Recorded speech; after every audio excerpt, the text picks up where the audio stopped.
Shu общий naborlar necha pul bo'ldi? Sizdan 1 million 10 ming so'm bo'ldi. 1 million bor ekan, 10 ming so'mni keyin kelganda tashlab ketsam bo'ladimi? Qarang, siz taniqli edingiz-ku. Ha. Reklama qilib bering qolgan pulga. 10 ming so'mga reklama? Zo'r bo'ladi lekin. Mayli, xo'p. Isadora zo'r skidkalar ketayotgan ekan. To'xtang, singlim. Bunda addushi qilib bering reklamani, prям yuboring. Pulingizni beraman-ku. Pulingizni beraman-ku.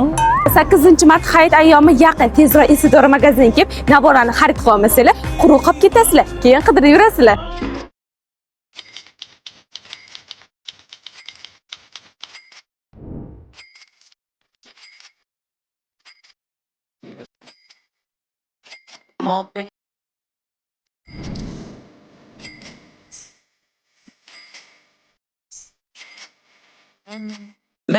मैं हूँ रोटी